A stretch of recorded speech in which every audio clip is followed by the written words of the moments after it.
Hi hello welcome to the pepper cooking ചാനലിലേക്ക് എല്ലാവർക്കും സ്വാഗതം. എല്ലാവരും സുഖമായിട്ടിരിക്കുവാണോ? നമ്മുടെ സബ്സ്ക്രൈബേഴ്സിന് എല്ലാം സുഖമാണെന്ന് ഞാൻ വിശ്വസിക്കുന്നു. അപ്പം നമുക്ക് നമ്മുടെ വീഡിയോയിലേക്ക് പോകണം അല്ലേ. ഇന്ന് ഞാൻ ചെയ്യാൻ പോകുന്ന ഒരു ഐറ്റം എന്ന് പറയുന്നത് ബീൻസ് മെഴുക്കുവരട്ടിയാണ്. വളരെ സിമ്പിൾ അല്ലേ, വളരെ എളുപ്പത്തിൽ ഉണ്ടാക്കാവുന്ന നല്ല രുചിയുള്ള ഒരു ബീൻസ് മെഴുക്കുവരട്ടി എങ്ങനെ തയ്യാറാക്കാൻ നമുക്ക് നോക്കാം.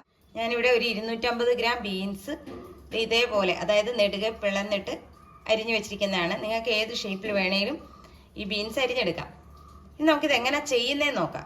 ബാക്കി ഇൻഗ്രീഡിയൻസ് ഒക്കെ നമുക്ക് ചേർക്കുന്ന മുറയ്ക്ക് ഞാൻ കാണിച്ചു തരാം. ഞാനൊരു നല്ല മൺചട്ടി അടുപ്പത്തോട്ട് വെച്ചിട്ടുണ്ട്. ഇതിലേക്ക് നമുക്കൊരല്പം വെളിച്ചെണ്ണ ഒഴിച്ചു കൊടുക്കാം. ഒരു 1.5 ടേബിൾ സ്പൂൺ വെളിച്ചെണ്ണ. നമ്മുടെ എണ്ണ ചൂടായി വന്നിട്ടുണ്ട്. ഇതിലേക്ക് ഒരു 1/4 ടീസ്പൂൺ കടുക് ഇട്ട് കൊടുക്കാം.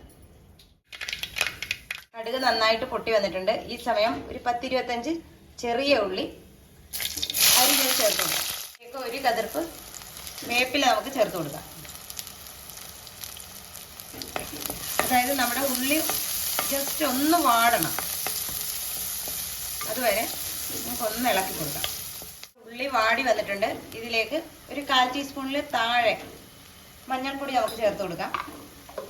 അതുപോലെ തന്നെ 1 ടീസ്പൂൺ മുളക് പൊടി. ഇത് കാശ്മീരി മുളക് പൊടിയാണ്, ഒരു കളറിന് വേണ്ടി നമുക്കതും ചേർത്ത് കൊടുക്കാം.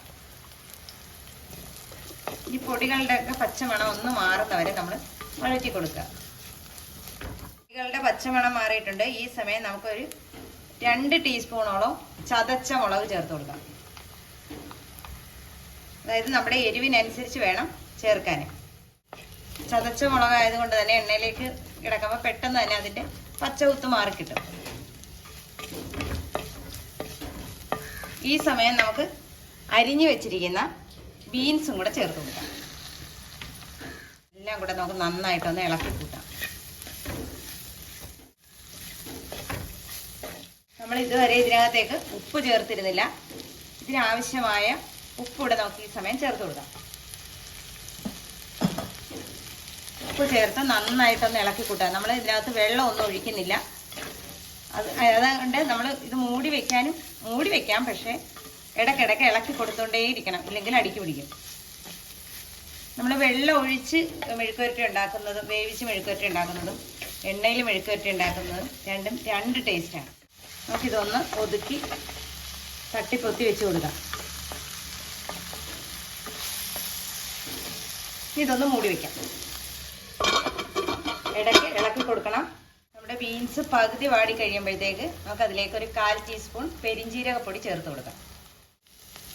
നമ്മുടെ ബീൻസ് മെഴുക്കുവരട്ടി ഇവിടെ റെഡി ആയിട്ടുണ്ട്.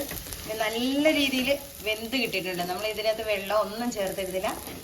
ആ പയറൊക്കെ നന്നായിട്ട് ആ എണ്ണയിൽ കിടന്ന് ചെറിയ ഉള്ളിയുടെ ആ ഒരു ഇതിലൊക്കെ കിടന്ന് നന്നായിട്ട് വെന്ത് കിട്ടിയിട്ടുണ്ട്. അപ്പോൾ ഇതിൻ്റെ ഉപ്പൊക്കെ ഞാൻ നോക്കി, എല്ലാം കറക്റ്റാണ്. അപ്പോൾ നിങ്ങളും ഇതുപോലൊന്ന് ചെയ്ത് നോക്കണം. വീഡിയോ ഇഷ്ടമായാൽ ലൈക്ക് ചെയ്യാനും ഷെയർ ചെയ്യാനും കമൻറ്റ് ചെയ്യാനും മറന്നു പോകരുത്. നല്ലൊരു വീഡിയോ ആയിട്ട് കാണുന്നവരെ ടാറ്റാ ബൈ ബൈ.